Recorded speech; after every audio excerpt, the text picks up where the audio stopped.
Youth word एवं social मंच बीकानेर ने राजपुरोहित को एक्सीलेंट अवार्ड से किया सम्मानित। देवभाषा संस्कृत को बढ़ावा देना रचनाकारों का प्रमुख दायित्व है। भवानी मंडी के कवि एवं साहित्यकार डॉक्टर राजेश कुमार शर्मा पुरोहित को youth word news and social मंच बीकानेर द्वारा वर्चुअल कार्यक्रम के दौरान एक्सीलेंसी अवार्ड 2021 से सम्मानित किया गया। डॉक्टर राज पुरोहित ने बताया कि यूथ वर्ड सोशल मंच द्वारा आयोजित यूथ वर्ड एक्सीलेंसी अवार्ड 2021 से वर्चुअल आयोजन की मुख्य अतिथि बीकानेर महापौर श्रीमती सुशीला कंवर राज पुरोहित थी। वहीं समारोह की अध्यक्षता शिक्षाविद और समाजसेवी डॉक्टर सुरेंद्र गोयल सिरसा ने की। वहीं विशेष अतिथि के रूप में फिल्म स्टार कुणाल सिंह राजपूत, मुंबई समाज सेविका श्रीमती शर्मिला राज पुरोहित, मुंबई वरिष्ठ कवि सुख सिंह आउआ, डॉक्टर दिनेश सिंह बिलाड़ा रहे। पुरोहित को यह सम्मान शिक्षा एवं साहित्य के क्षेत्र में उल्लेखनीय कार्यों के लिए प्रदान किया गया। वर्चुअल यूथ वर्ड सोशल मंच के 51 प्रतिभाओं ने अपना परिचय और अपने विचार सबके साथ साझा किए, जिसमें डॉक्टर राजेश कुमार शर्मा पुरोहित ने कहा कि संस्कृत ही हमारी देवभाषा है, हम सबको इसका मान और गौरव बढ़ाना चाहिए। विद्यालयी पाठ्यक्रम में गीता के श्लोकों को शामिल करने की भी बात कही। सभी रचनाकारों का दायित्व है कि हम संस्कृत को आगे बढ़ाने का कार्य करें। भवानी मंडी से सुरेश कुमार वर्मा की रिपोर्ट।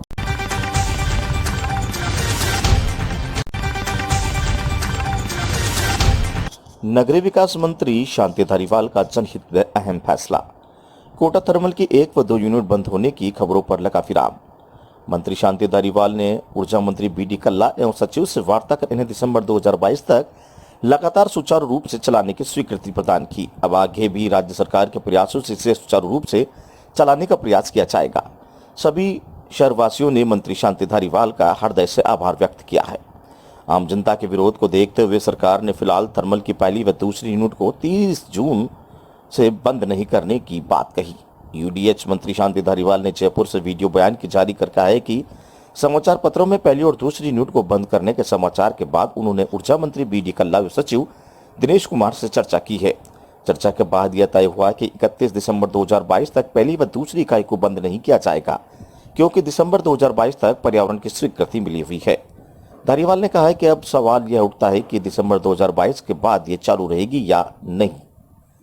31 दिसंबर 2022 तक तो 1 नंबर से लेकर 7 नंबर यूनिट चालू रहेगी। 31 दिसंबर 2022 के पहले राजस्थान सरकार को केंद्रीय पर्यावरण मंत्रालय से पर्यावरण स्वीकृति मिल गई तो आगे की पहली व दूसरी इकाई चालू रहेगी।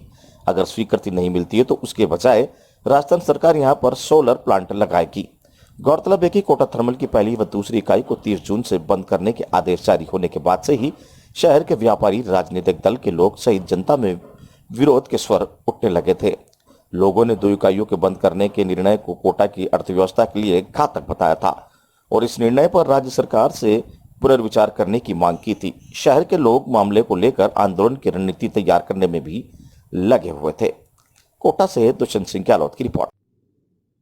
कोटा स्थित थर्मल प्लांट की 1 नंबर की और 2 नंबर की इकाई को बंद करने के जो समाचार पत्रों में छपे थे कि 30 जून को ये दोनों इकाइयां बंद कर दी जाएंगी, इस बाबत आज मेरी एनर्जी मिनिस्टर कल्ला साहब और प्रिंसिपल सेक्रेटरी दिनेश कुमार जी से बात हुई है, चर्चा हुई है और वो इस बात के लिए तैयार हो गए कि 31 दिसंबर 2022 तक इन यूनिट को बंद नहीं किया जाएगा, क्योंकि पर्यावरण की स्वीकृति, केंद्रीय पर्यावरण मंत्रालय की स्वीकृति 31 दिसंबर 2022 तक मिली हुई है। अब सवाल ये आता है कि 31 दिसंबर 2022 के बाद में भी ये चालू होगी कि नहीं होगी। तो 31 दिसंबर 2022 तक तो ये यूनिट 1 नंबर से लेकर के 7 नंबर तक की सारी यूनिटें चालू रहेंगी, ये तय हो चुका है आज की चर्चा में। लेकिन 31 दिसंबर 2022 के पहले हमें राजस्थान सरकार को जो है केंद्रीय पर्यावरण विभाग से, मंत्रालय से स्वीकृति लेनी पड़ेगी इस बात की कि हम इसको आगे भी 1 नंबर और 2 नंबर की यूनिट को आगे भी चलाए रखें। यदि हमें स्वीकृति मिल गई तो निश्चित तौर पर ये 1 और 2 नंबर की यूनिट 31 दिसंबर 2022 के भी आगे चलेगी। लेकिन अगर स्वीकृति नहीं दी गई तो फिर इसके बजाय राजस्थान सरकार वहां पर सोलर प्लांट लगाएगी। आज ये चर्चा में तय हो चुका है।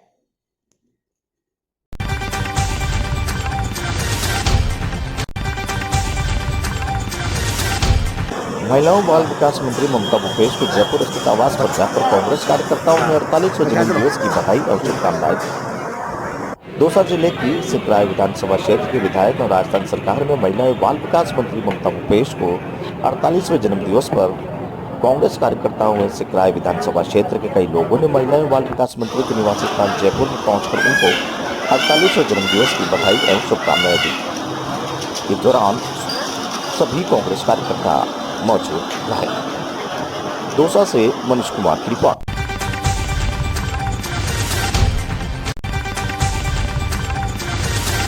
नवनियुक्त थानाधिकारी व कांग्रेस कार्यकर्ताओं ने किया स्वागत। सांगोद नगरपालिका के पार्षद एवं स्वास्थ्य एवं स्वच्छता समिति के अध्यक्ष ओम प्रकाश सोनी के नेतृत्व में कांग्रेसी कार्यकर्ताओं ने सांगोद थाना में नवनियुक्त थानाधिकारी सीआई बदन सिंह मीणा का कांग्रेस कार्यकर्ताओं ने मिठाई एवं माला पहनाकर भव्य स्वागत किया और उन्हें शुभकामनाएं दी। वहीं स्वागत करने में नगरपालिका पार्षद एवं स्वच्छता समिति के अध्यक्ष सहित कांग्रेस कार्यकर्ता मौजूद रहे। सांगोद से बीएम राठौड़ की खबर।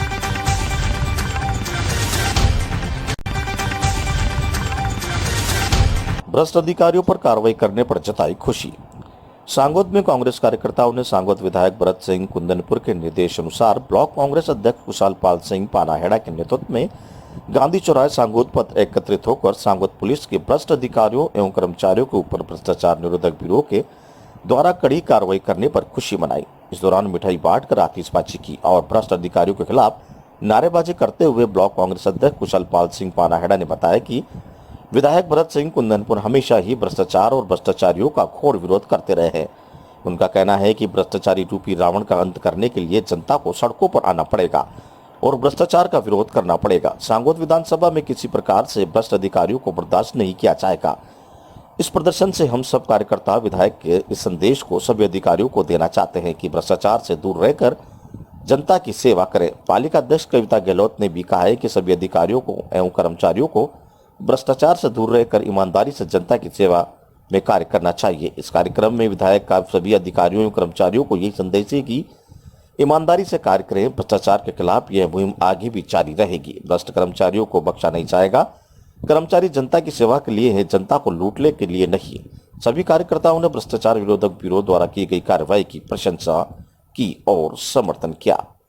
इस दौरान नगर के कई नागरिक मौजूद थे। सांगोद से बीएम राठौड़ की रिपोर्ट।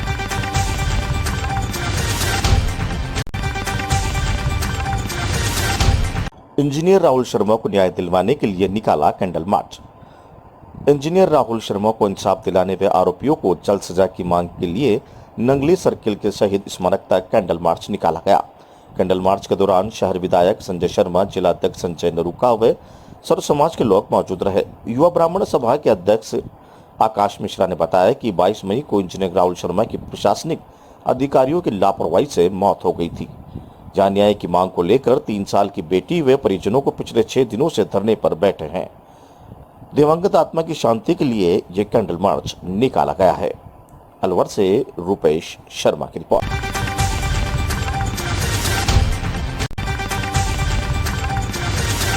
लाखेरी में रघुनाथ सार्वजनिक धर्मशाला की दीवार बरबरा कर नीचे गिर गई। गनीमत रही कि कोई जनहानि नहीं हुई।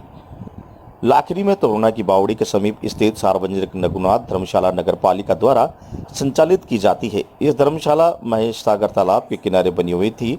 इस धर्मशाला की दीवार का एक हिस्सा आज नीचे गिर गया। आसपास कोई व्यक्ति जानवर नहीं होने से बड़ा हादसा होते होते टल गया। किंतु बड़े अफसोस की बात यह है कि ध्वस्त दीवार कई वर्षों से ग्रस्त हो गई थी, किंतु नगर पालिका प्रशासन की अनदेखी के चलते आज इस दीवार का हिस्सा नीचे गिर गया। आपको बता दें कि यह रघुनाथ धर्मशाला लाखेरी की जनता द्वारा पैसा एकत्रित करके निर्माण करवाया गया था, किंतु पैसों की कमी के चलते इसका पूर्ण निर्माण नहीं हुआ था। इस पर सन 2000 के तत्कालीन चेयरमैन महावीर गोयल द्वारा इस धर्मशाला को नगर पालिका के अधीन लेकर इसका निर्माण पूर्ण करवाया गया था। गोयल द्वारा कई जगहों पर सामुदायिक भवनों का निर्माण भी करवाया गया, जिससे नगर पालिका क्षेत्र की जनता को सुविधा एवं नगर पालिका को आय अर्जित हो सके। किंतु बड़े अफसोस की बात है कि महावीर गोयल चेयरमैन के बाद धर्मशाला में किसी भी नगर पालिका चेयरमैन या अधिशासी अधिकारी द्वारा ध्यान नहीं दिया गया, जिससे इस धर्मशाला में कई कमियां देखी जा सकती है। धर्मशाला में बने 2 बड़े हॉल कमरों में भी दरारें देखी जा सकती है। अगर पालिका प्रशासन इस धर्मशाला पर ध्यान नहीं दिया तो भविष्य में बड़ा हादसा भी हो सकता है, क्योंकि ये रघुनाथ धर्मशाला महेश सागर तालाब की पाल के किनारे बनी हुई है, जिससे पानी की नमी चारों ओर बनी रहती है। इस क्षतिग्रस्त दीवार का निर्माण शीघ्र नहीं हुआ तो धर्मशाला में आवारा जानवरों तथा असामाजिक तत्वों के घुसने का अंदेशा बना रहेगा। लाखारी से विश्वनाथ शर्मा की रिपोर्ट।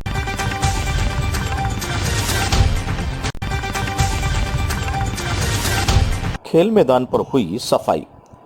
दही में जेसीबी की सहायता से राजकीय उच्च माध्यमिक विद्यालय दही के खेल मैदान के कचरे की सफाई की गई। मैदान पर जगह जगह कचरे के ढेर लगे हुए थे, जिससे खेल मैदान पर गंदगी फैली होने से खिलाड़ी मैदान में नहीं जा रहे थे। सफाई को लेकर ज्ञापन देने के बाद ग्राम पंचायत दही द्वारा जेसीबी चलाकर कचरे को इकट्ठा कर ट्रैक्टर ट्रॉली में भरवाकर बाहर फेंकवाया गया।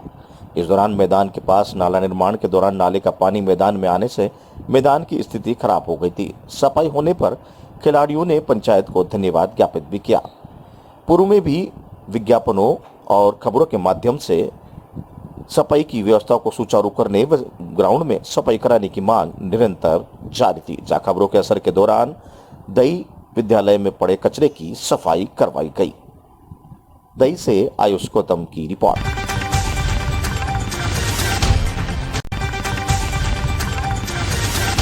पुजारी के साथ की अभद्रता व मंदिर के ताला लगाने के मामले में हिंदू समाज से मिले मंत्री प्रमोद जैन भाया। अंता बंबोरी बालाजी मंदिर पर आरती के बाद गश्त कर रहे अंता थानाधिकारी लक्ष्मीचंद वर्मा के मंदिर में पुजारी को बुलाकर उसके साथ अभद्रता की।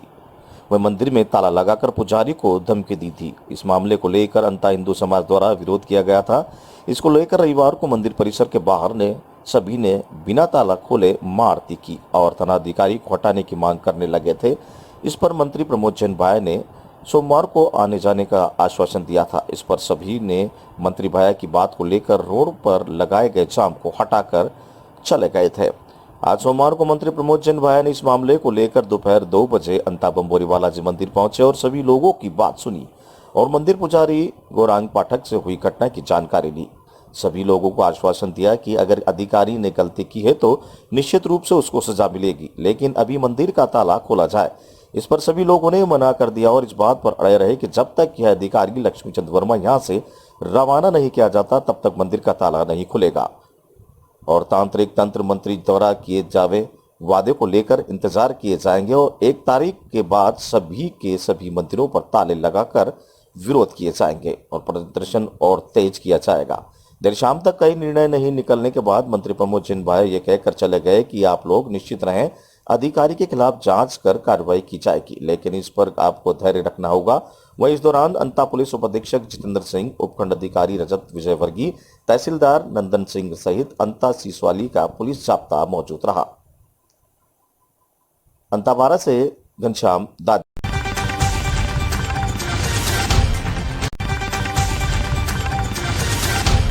ग्रामीणों ने मुख्य सड़क पर भरे पानी की निकासी के लिए सौंपा ज्ञापन। उपखंड क्षेत्र के ग्राम चईचा के ग्रामीणों तथा वार्ड पंचों ने उपखंड कार्यालय पर उपस्थित होकर उपखंड अधिकारी प्रमोद कुमार को ज्ञापन सौंपा।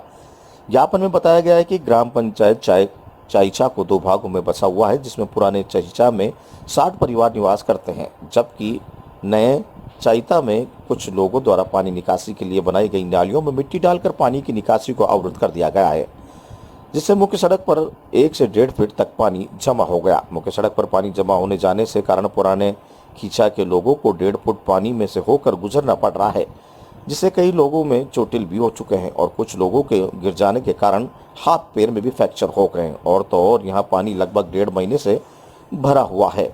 ऐसे में यदि कोई बीमार हो जाता है तो बीमार व्यक्ति को लाने ले जाने में भी ग्रामीणों को काफी असुविधा का सामना करना पड़ रहा है।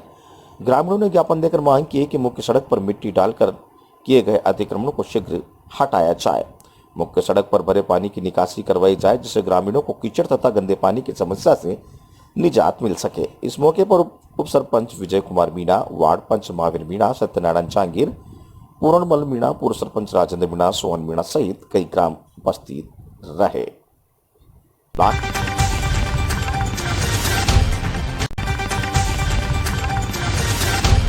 सरकार के सहकारिता मंत्री उदयलाल आंजना ने बोजुंदा स्थित चित्तौड़गढ़ प्रतापगढ़ दूध डेयरी प्लांट का निरीक्षण किया और वहां पर होने वाले नवाचार के बारे में जानकारी प्राप्त की।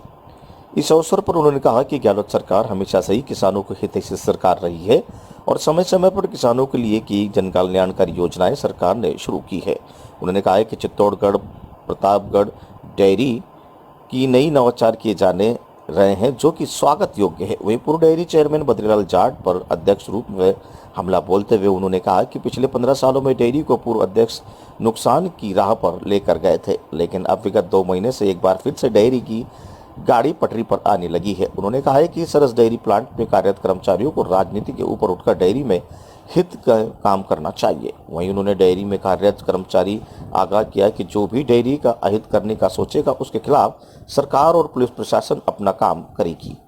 इस अवसर पर सहकारिता मंत्री उदयलाल आंजना के अलावा पूर्व विधायक Surendra Singh Jadawat, dairy chairman Badrilal Jagpura, vice chairman Bharat Anjana, dairy MD पूर्व नगर मंडल अध्यक्ष प्रेम प्रकाश मुंद्रा सहित कई गणमान्य लोग मौजूद रहे। चित्तौड़गढ़ से गोपाल चतुर्वेदी। निर्वाचन के इकाई थे, उनको धन्यवाद देता हूं कि उन्होंने साफ सुथरा चुनाव कराया और आज बद्री को बिठा दिया। और बद्री से भी यह निवेदन करना चाहता हूं कि पुराना कार्यकाल का स्टडी करें और उस प्रकार की राजनीति नहीं करें, केवल किसानों के हित के लिए बात करेंगे। अगर किसानों के हित के लिए बात करोगे आप तो लोग स्वतः ही आपके साथ हो जाएंगे, लोकतंत्र की आपकी पार्टी भी मजबूत हो जाएगी और लोग की भावना भी खेल पाएंगे। आज कोई राम राम करने वाला नहीं मिल रहा, बाजार में दौड़ते फिरे तो ये स्थिति हो गई है। किस प्रकार से इसका दोहन हुआ है और होने के बाद पुलिस की व्यवस्था के लिए एसपी साहब को फोन करना पड़ा कि साहब आज चौकीदारी करो, लोग काम नहीं करने दे रहे हैं। इसलिए कर्मचारियों से भी निवेदन करना चाहता हूं, जो आदमी पहले काम कर रहे हैं वो पहले काम कर रहे हैं, हमें उनसे कोई जलन नहीं है, उनसे कोई दुश्मनी नहीं है, वो हमारे भाई है। अगर फैक्ट्री के डेयरी के हित में जो अगर आप काम कर रहे हैं तो आप हमारे भाई हैं, और अगर राजनीति करने के लिए कर रहे हैं तो आपको घर का रास्ता देख लेना चाहिए। यहाँ काम करने की आवश्यकता नहीं है। कानून और व्यवस्था अपनी काम करेगी। अगर किसी ने बदमाशी करने का प्रयास किया तो सरकार और पुलिस अपना काम करेगी, इसमें कोई दो राय नहीं है। किसी को अपना कद इतना ही समझ लेना चाहिए कि मेरा कद बहुत ऊपर है और ये बाकी सब बोने हैं। इसलिए तो समय की बातें हैं, चलती रहती है, लेकिन केवल किसानों के हित के लिए डेयरी में बढ़िया प्रशासक लगा प्लांट की विजिट पे हो।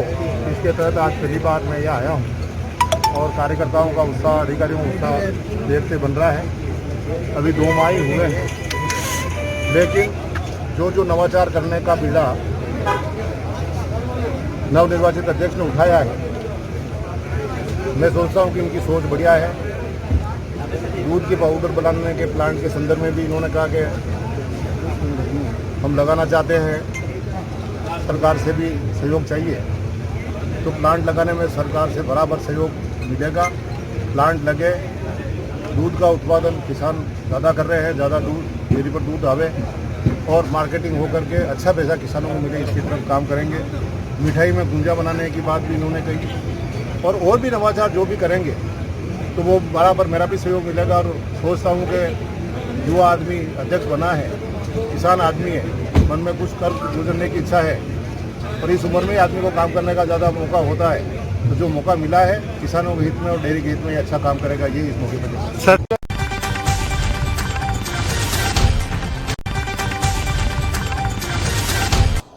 राजस्थान सरकार के परिवहन मंत्री प्रताप सिंह खाचरियावास मेवाड़ के सुप्रसिद्ध कृष्णधाम श्री सांवरिया सेठ के दर्शन करने पहुंचे और राज्य के कोरोना के समाप्ति के साथ ही खुशहाली की कामना की। राजस्थान सरकार के परिवहन मंत्री प्रताप सिंह खाचरियावास अल्प प्रवास पर बड़सोड़ा स्थित मेवाड़ के सुप्रसिद्ध कृष्णधाम श्री सांवरिया सेठ के दरबार में पहुंचे और उन्होंने भगवान सांवरिया सेठ के दर्शन किए। इस अवसर पर मंदिर में ओसरा पुजारी से उन्हें भगवान सांवरिया सेठ की तस्वीर भेंट की और उपरना ओढ़ाकर स्वागत किया। वहीं इस अवसर पर अतिरिक्त जिला कलेक्टर प्रशासन और मंदिर मंडल के कार्यपालक अधिकारी रतन कुमार स्वामी मौजूद रहे। वहीं पत्रकारों से वार्ता करते हुए परिवहन मंत्री प्रताप सिंह खाचरियावास ने कहा कि राजस्थान सरकार धीरे धीरे अब खाली पड़ी राजनीतिक नियुक्तियों भरने की प्रक्रिया में लगी हुई है, जिन्हें शीघ्र ही भर दिया जाएगा। वहीं उन्होंने केंद्र की नरेंद्र मोदी सरकार पर निशाना साधते हुए कहा है कि कोरोना काल में केंद्र सरकार की ओर से राजस्थान के प्रति भेदभाव किया गया है। उन्होंने कहा कि राजस्थान के साथ केंद्र सरकार ने आशा अनुरूप कोरोना में लड़ाई के लिए ऑक्सीजन, वेंटिलेटर सहित उपकरण नहीं पहुंचाए, जबकि भाजपा शासित राज्यों में आवश्यकता से अधिक सामग्री पहुंचाई गई, जो कि साफ दर्शाता है कि राजस्थान सहित कई अन्य विपक्षी सरकारों के साथ केंद्र के भेदभाव किया है। चित्तौड़गढ़ से गोपाल चतुर्वेदी की रिपोर्ट। आज मैंने भी सांवलिया सीट के दर्शन किए, उनसे प्रार्थना की है कि लोगों को कोरोना से मुक्ति मिले, सबकी मनोकामना पूरी हो और एक बार फिर जिंदगी पटरी पर लौटे। भगवान कृपा करेंगे निश्चित रूप से भारत के ऊपर, और भारत से कोरोना विदा होगा, दुनिया से कोरोना विदा होगा, तभी जिंदगी पटरी पर लौट पाए। दहशत का दौर लोगों ने देखा है, मौतों के जिस तरह से मौतें हुई, मौतों की भीड़ लगी, अस्पताल में जगह नहीं थी, कब्रिस्तान में जगह नहीं थी, शमशान में जगह नहीं थी। कोरोना ईमानदारी से आया, हिंदू मुसलमान सिख ईसाई सबके घर। हमारी भी जिम्मेदारी बनती है कि अब हम भी ईमानदारी से एक दूसरे की सेवा करें, प्यार और प्रेम के साथ आगे बढ़ें। ये वक्त राजनीतिक प्रतिस्पर्धा का नहीं है, ये वक्त एक दूसरे पर पॉलिटिकल वॉर करने का भी नहीं है, ये वक्त एक दूसरे को नीचा दिखाने का भी नहीं है। लोगों को इस बात से कोई मतलब नहीं है कि कांग्रेस कितने आरोप लगा रही है, बीजेपी कितने लगा रही है। ये वक्त ये देखने का है कि केंद्र सरकार कितने अच्छे काम कर सकती है। ऑक्सीजन की जब जरूरत थी तब राजस्थान को ऑक्सीजन नहीं मिली ईमानदारी से, रेमडेसिविर इंजेक्शन नहीं मिले, केंद्र सरकार ने हमें ऑक्सीजन नहीं दी। गुजरात, मध्य प्रदेश, यूपी, हरियाणा इनको ज्यादा दी ऑक्सीजन। खुद बीजेपी के नेताओं ने माना कि ऑक्सीजन राजस्थान को 201 मीट्रिक टन कम मिल रही है। 25 एमपी जीत कर गए राजस्थान से, फेल हो गए। बीजेपी ने जो देश के साथ वादे किए, उन वादों का हिसाब उनको देना चाहिए। वादे पूरे नहीं हुए, हिसाब किताब दिया नहीं। इस वक्त केंद्र और राज्य में जो टकराव की स्थिति पैदा हुई है, उसके लिए केंद्र सरकार की नीतियां जिम्मेदार हैं। केंद्र सरकार देश की सरकार है, सिर्फ बीजेपी की सरकार नहीं है, लेकिन बीजेपी के एजेंडे पर केंद्र सरकार काम कर रही है। केंद्र सरकार को बीजेपी का एजेंडा छोड़कर भारत के एजेंडे पर काम करना चाहिए। और बीजेपी का एजेंडा इसलिए फेल हो रहा है कि घोषणा पत्र में जो वादे किए थे केंद्र सरकार ने, उनके उल्टा काम कर रही है। पेट्रोल डीजल में आग लगी हुई है, सारे रिकॉर्ड तोड़ दिए पेट्रोल डीजल की महंगाई ने। इतनी एक्साइज ड्यूटी बढ़ा दी, 5,23,000 करोड़ रुपए इकट्ठे कर लिए इन्होंने। गैस सिलेंडर की सब्सिडी खत्म कर दी, महंगाई जबरदस्त है, रोजगार मिल नहीं रहा है, मदद ये करते नहीं है। केंद्र हमेशा राज्यों पर हमला करके सरकारों को गिराने के षड्यंत्र में लगा रहता है। केंद्र को देश की जनता की सेवा करनी चाहिए, डायरेक्ट फाइनेंशियली मदद करनी चाहिए। केंद्र सरकार से जो उम्मीदें थी, उन उम्मीदों पर केंद्र सरकार खरी नहीं उतरी। कोरोना संकट में केंद्र सरकार फेल हो गई। यदि केंद्र सरकार सही समय पर तैयारी करती तो आज मौतों का आंकड़ा इतना नहीं बढ़ता।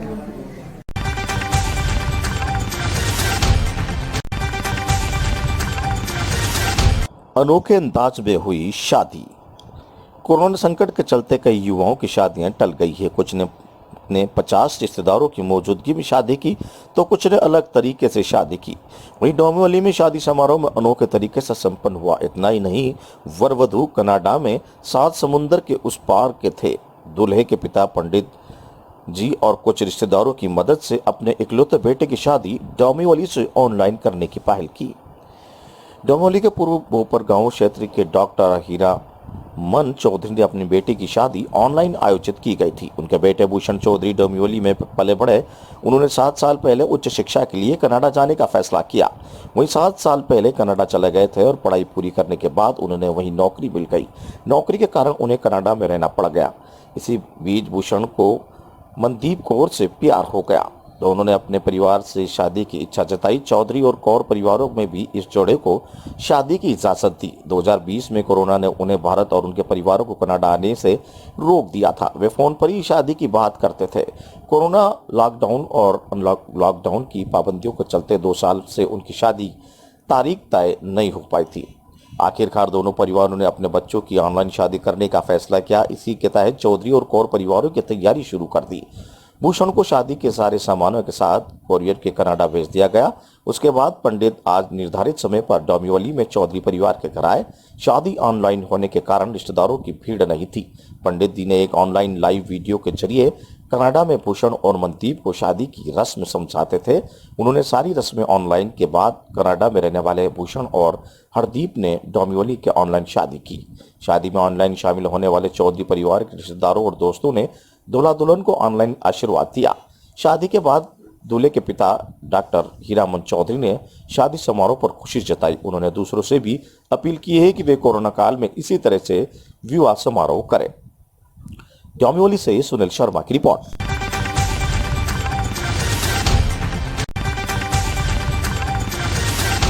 किशोर सागर तालाब में मिला युवक का शव। कोटा के किशोर सागर तालाब में सुबह एक व्यक्ति का शव मिला है।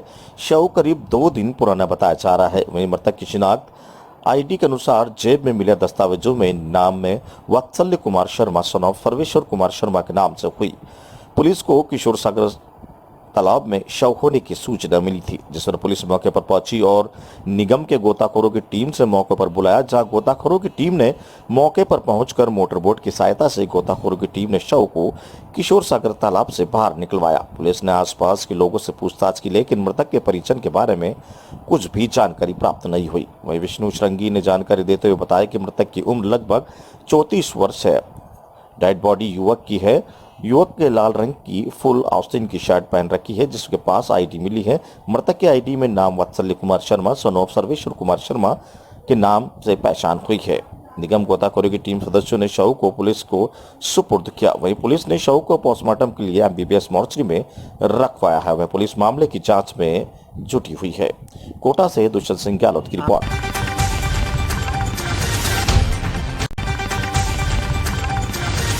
शादी के 74 वर्ष बाद भी सड़क के लिए तरस रहे हैं तुम्बीपुरा के ग्रामीण। देश को आजादी मिलने के 74 वर्ष बाद भी 60 घरों के तुम्बीपुरा गांव में ग्रामीण सड़क जैसी सुविधा के लिए तरस रहे हैं। बरसात के मौसम में गांव में व्यक्ति के बीमार होने पर उन्हें लेकर जाना लोगों के लिए मुसीबत का सबब बना हुआ है। लोगों ने बताया कि जैतपुर से गांव 3 किलोमीटर की पक्की सड़क बनी हुई है। चुनावी के समय नेता वोट मांगने आ जाते हैं, हर बार सड़क का वादा कर जाते हैं, लेकिन सड़क अभी तक नहीं बन पाई है। बरसात के में कच्ची सड़क पर कीचड़ होने से आने जाने में परेशानियां उठानी पड़ती है। सरकार से यह गुजारिश है कि सड़क का निर्माण करवाए, ताकि ग्रामीण संजय बेरवा ने बताया कि गांव में 5वीं तक विद्यालय है। कक्षा 6ठी में पढ़ने के लिए गांव के बच्चे जैतपुरा जाना पड़ता है, लेकिन बरसात में सड़क पर कीचड़ होने से छोटे बच्चे स्कूल नहीं जाते हैं। गांव के अंदर भी नालियां व सड़क नहीं होने से जगह जगह पानी से कीचड़ भरा हुआ है। ऐसे में गांव में निकलना भी ग्रामीणों के लिए मुसीबत भरा होता जाता है। इस बारे में जैतपुर सरपंच रामकिशन गुर्जर ने बताया कि जैतपुर में तुम्बीपुरा तक की सड़क के लिए राज्य मंत्री अशोक चांदा व मुख्यमंत्री के लिए ज्ञापन सौंपा गया था। गांव की सड़क बनवाने के लिए हर तरह का प्रयास किया जा रहा है। वहीं गांव के अंदर होने वाले कीचड़ की समस्या समाधान के लिए 5 लाख रुपए की सड़क स्वीकृत हो चुकी है। शीघ्र कार्य शुरू करवाया जाएगा, जिसमें नालियां बनाकर पानी की उचित निकासी व्यवस्था कर ग्रामीणों को कीचड़ की समस्या से निजात मिल पाएगी। दही से आयुष गौतम की रिपोर्ट। गांव के अंदर है ना, रोड की बहुत परेशानी है और यहाँ पे अगर कोई मान लो कोई प्रेग्नेंट लेडी है तो उसको ले जाने में प्रॉब्लम होती है। बारिश के टाइम पे बहुत ज़्यादा परेशानी आती है इस टाइम यहाँ पे इस गांव के अंदर। मेन प्रॉब्लम स्टूडेंट के लिए होती है यहाँ पे। मान लो अगर स्कूल में जाते हैं तो उनको रास्ते के लिए बहुत प्रॉब्लम होती है, कीचड़ होता है, बहुत सारी चीज़ें होती है। मतलब कोई मान लो किसी की डेथ हो गई तो उसको ले जाने में इमरजेंसी प्रॉब्लम होती है बहुत ज़्यादा। आपका नाम? मेरा नाम संजय बेरवा।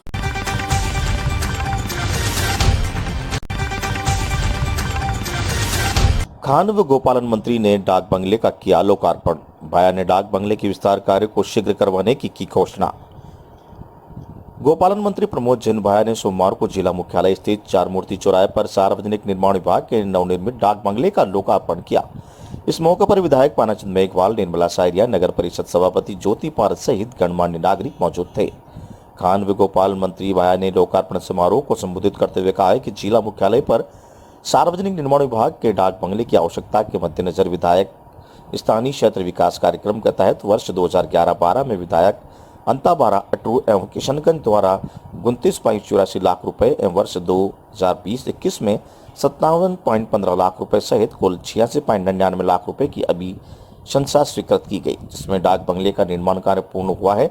जिला मुख्यालय पर इस भवन के बन जाने से बाहर से आने वाले अधिकारियों, जनप्रतिनिधियों को ठहरने व जन सुनवाई करने की सुविधा होगी। भाई ने इस मौके पर डाक बंगले के विस्तार कार्य को शीघ्रता से करवाने की घोषणा भी की। सार्वजनिक निर्माण विभाग के अधीक्षण अभियंता DK विश्वकर्मा ने बताया कि डाक बंगले का कुल क्लीव एरिया लगभग 54.60 वर्ग फीट है। स्वीकृत राशि 3600 वर्ग फीट में निर्माण कार्य कराया गया है, जिसके अंतर्गत कुल राशि 77.38 लाख का व्यय एवं AVIP कमरा 3 कमरों एवं बरामदा का निर्माण करवाया गया है। इसी क्रम में ग्राउंड फ्लोर पर डाक बंगले के पूर्ण कराने के लिए द्वितीय चरण के लिए 72 लाख रुपए की आवश्यकता है। जिसमें जीना, डाइनिंग हॉल, रसोई, गार्ड रूम एवं जनरल टॉयलेट का निर्माण करवाना जाना प्रस्तावित है। प्रथम तल पर भी डाक बंगले का निर्माण किया जाना है, जिसकी अनुमति लागत लगभग 102.2 लाख रुपए की आएगी। लोकार्पण समारोह के पश्चात खान एवं गोपालन मंत्री प्रमोद जैन भाया सहित अतिथियों ने डाक बंगला परिसर की स्थिति उद्यान में पौधारोपण किया। लोकार्पण समारोह का संचालन सुनील शर्मा ने किया। इस अवसर पर चेयरमैन नगर पालिका अंतापुर सभापति कैलाश पारस, महात्मा गांधी जन दर्शन समिति के जिला संयोजक कैलाश जैन, प्रदीप काबरा, शरद शर्मा, खेमराज रतलाई सहित कई लोग मौजूद रहे। खान एवं गोपालन मंत्री प्रमोद जैन भाया ने डाक बंगले के लोकार्पण समारोह को संबोधित करते हुए कहा कि महात्मा गांधी जीवन दर्शन समिति के जिला संयोजक कैलाश जैन द्वारा राष्ट्रपिता महात्मा गांधी के 150वें जयंती वर्ष के तहत डाक बंगला परिसर के उद्यान में राष्ट्रपिता महात्मा गांधी की प्रतिमा स्थापित करने एवं गांधी वाटिका तैयार करने का अनुरोध प्रस्तुत किया गया है, जिसमें शीघ्र पूर्ण करते हुए डाक बंगला परिसर में उद्यान में गांधी वाटिका सहित राष्ट्रपिता महात्मा गांधी की प्रतिमा को स्थापित किया जाएगा। 12 से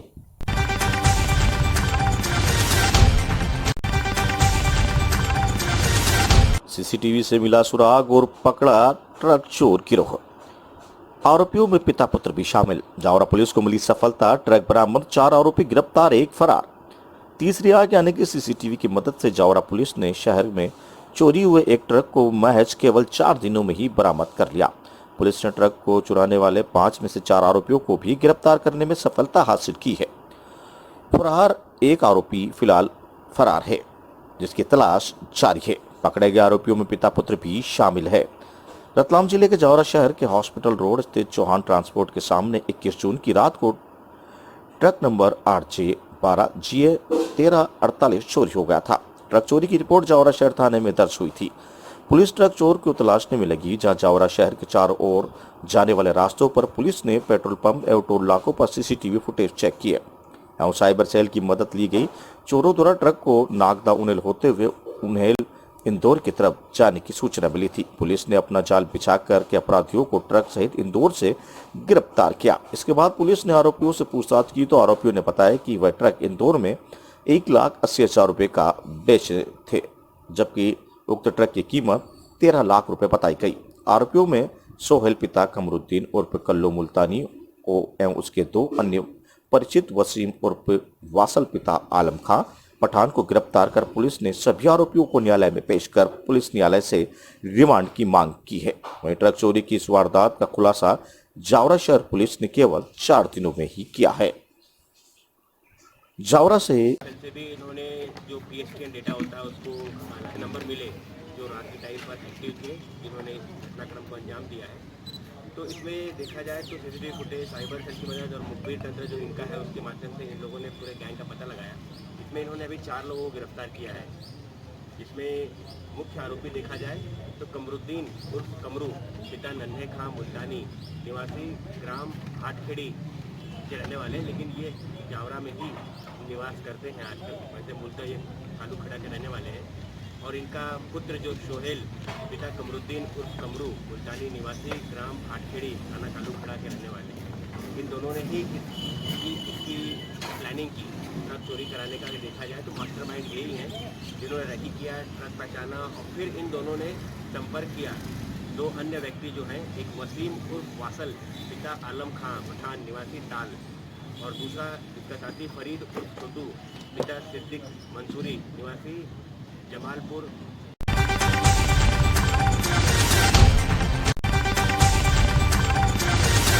सेल्फी पड़ी युवक को भारी। रतलाम में बीती देर शाम का मामला है, जहां राजीव नगर निवासी 17 वर्षीय नाबालिग अपने 3 अन्य दोस्तों के साथ रेलवे ट्रैक पर चला गया, जहां जाने वाले ट्रैक पर खड़े इंजन पर नाबालिग चढ़ गया और सेल्फी बनाने लगा। लेकिन सेल्फी का जुनून में नाबालिग का ऊपर से गुजर रही हाई टेंशन पर ध्यान नहीं गया और जैसे ही सेल्फी लेने के लिए नाबालिग ने मोबाइल लेकर अपना हाथ ऊपर उठाया कि वह हाई टेंशन लाइन की चपेट में आ गया। वहीं चपेट में आने के दौरान उसको जोरदार झटके के साथ वह जमीन पर गिर गया और झुलस गया। वहीं नाबालिग इंजन से जमीन पर पड़ा देख जिसमें नाबालिग को चोटें भी आई।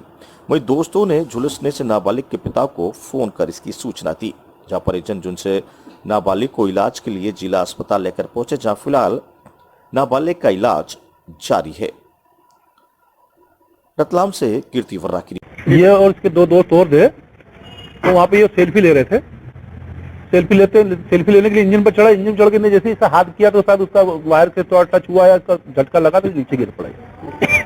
और उसके पिताजी खबर मिली, उसके पिताजी आके अस्पताल में भर्ती कराया। यहाँ आके मैंने देखा इससे पूछताछ करी तो इसने भी यही घटना बताई कि मैं ऊपर चढ़ा हुआ था, इंजन मेरे दोस्तों के साथ इंजन पर मैं खड़ा हुआ था। चढ़ा जैसे मैं सेल्फी ले रहा, जैसे बिजली का अचानक झटका लगा, करंट लगा मुझे, मैं नीचे गिर गया। मुझे किसी ने कोई धक्का पक्की जैसे कुछ नहीं किया। दोस्त लोग तो आपस में मस्ती कर रहे थे सर। मस्ती करते करते मैं इंजन चढ़ गया। एक पहले चढ़ा था, उसने खींचा तो मैं भी चढ़ के खींच लेता हूँ सेल्फी। वो लेकिन नीचे उतरा, मैं चढ़ा तो मेरा हाथ थोड़ा लंबा गया, तो वो बिजली के वायर से थोड़ा टच हुआ। जैसे मुझे झटका लगा मैं नीचे गिर गया।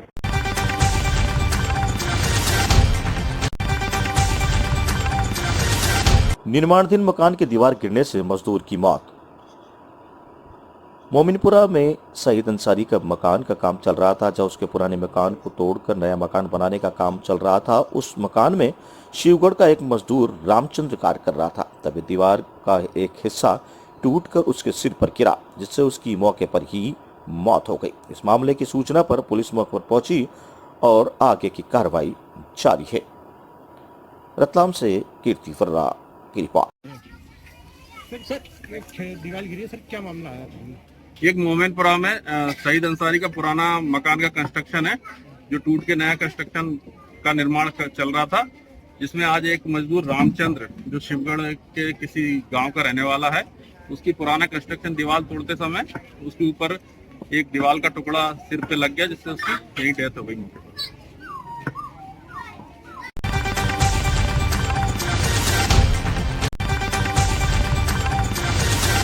अज्ञात टोले की चपेट में आने से बाइक सवार रेलवे कर्मचारी की मौत। मृतक हरकेश मीणा सवाई माधोपुर जिले का था निवासी। हादसे में एक अन्य व्यक्ति भी हुआ गंभीर घायल। हैंगिंग ब्रिज के पास देर शाम हुआ हादसा। कुनाड़ी थाना पुलिस कर रही है मामले की जांच। हैंगिंग ब्रिज पर हुए एक दर्दनाक सड़क हादसे में रेलवे कर्मचारी की मौत हो गई। बाइक पर सवार रेलवे कर्मचारी को अज्ञात टोले ने अपनी चपेट में ले लिया। हादसे में गंभीर घायल सवाई माधोपुर के पीपलोदा निवासी हरकेश मीणा की मौत हो गई, जबकि एक अन्य बाइक सवार भी गंभीर रूप से घायल हो गया, जिसको रेलवे अस्पताल में भर्ती करवाया गया है।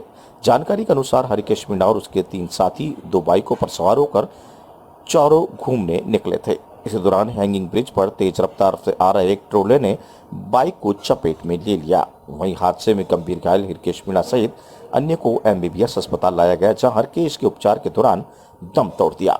वहीं अन्य घायल को रेलवे अस्पताल में इलाज जारी है। शव को एमबीबीएस अस्पताल की मोर्चरी में रखवाया गया है। मृतक हरकेश के शव का पोस्टमार्टम किया जाना है। वहीं कुनाड़ी थाना पुलिस पूरे मामले की जांच में जुटी हुई है। कोटा से दुष्यंत सिंह गहलोत की रिपोर्ट। जी, मैं मेडिकल कॉलेज चौकी पर प्रतिस्थापित हूँ। एक मृत अवस्था में ही मिला था ये हरकेश मीणा, सनोब अज्ञात है, जाति मीणा है, उम्र इसकी 52 साल है और ये रहने वाला खंडी पीएस किलोदा सवाई माधोपुर हाल रेलवे कॉलोनी कोटा का, ये रेलवे में कर्मचारी बताया जा रहा है। इसकी घटना थी कि हैंगिंग ब्रिज के आगे कुनाड़ी थाने इलाके में कोई अज्ञात ट्रक से एक्सीडेंट हुआ था और वहाँ से इसके परिजन इसको उठा के लाए थे। ये मेडिकल कॉलेज की इमरजेंसी में लाए, जहाँ हमको सूचना मिली थी। हम पहुँचे तो डॉक्टरों ने इसको मृत घोषित कर दिया था। इसके बाद एमबीएस में इसको मोर्चरी में शिफ्ट करने के लिए यहाँ लाए हैं। मेरा नाम Pratap Chaudhary, constable number 2063 PS Mahavir नगर।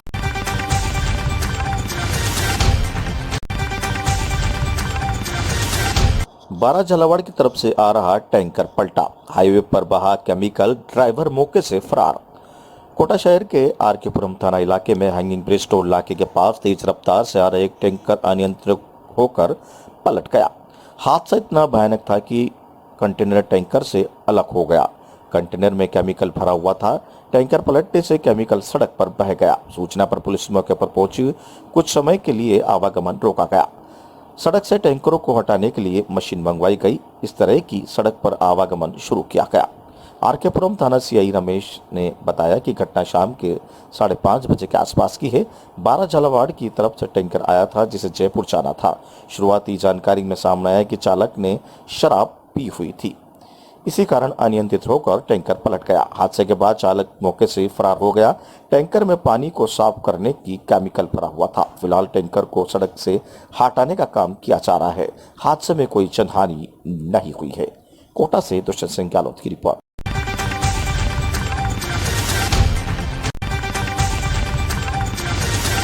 थाना क्षेत्र में नाबालिग से दुष्कर्म मामला, पुलिस ने मुख्य आरोपी सहित 3 को किया गिरफ्तार। कोटा के आरकेपुरम थाना इलाके में अपने घर के पास एक नाबालिग किशोरी को 3 जने जबरन उठाकर ले गए और उसके साथ दुष्कर्म की वारदात को अंजाम दिया। आरकेपुरम थाना पुलिस ने इस मामले में कार्रवाई करते हुए 3 आरोपियों को गिरफ्तार कर लिया है। आरकेपुरम थाना अधिकारी रमेश चंद ने बताया कि आरकेपुरम इलाके में डी-मार्ट के सामने टापरी बनाकर रहने वाले एक परिवार की नाबालिग बालिका घर के बाहर ही टहल रही थी। तभी रात को बाइक पर आए 3 बदमाशों ने उसको जबरन अगवा कर लिया और अज्ञात स्थान पर ले जाकर उसके साथ दुष्कर्म किया और उसे बदहवास हालत में छोड़कर चले गए। पीड़िता ने परिजनों की सारी घटनाएं बताई। उसके बाद आरकेपुरम थाना पुलिस ने मामला दर्ज कराया और पुलिस ने कार्रवाई करते हुए दुष्कर्म करने के मुख्य आरोपी कुंदन गुजर, नेवालाल गुजर और भोलाराम योगी को गिरफ्तार किया है। कोटा से मासूम लड़की को 3 दिनों में फंसाया।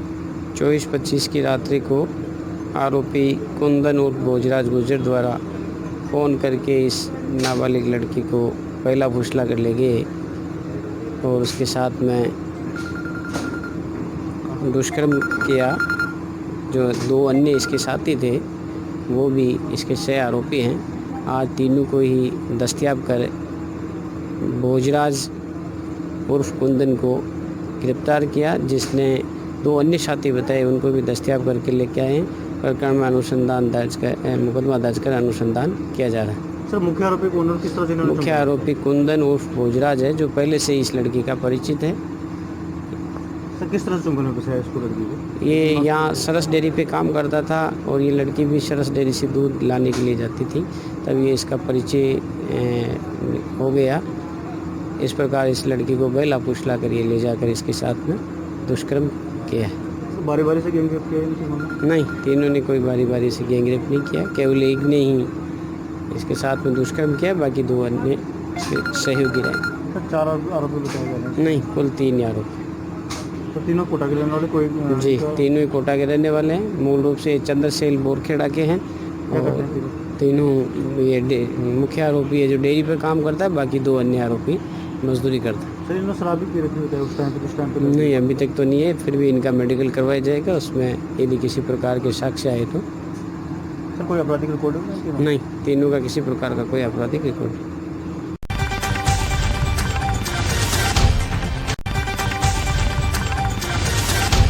शाहबाद उपखंड अधिकारी राहुल मल्होत्रा ने की अनोखी पहल की शुरुआत।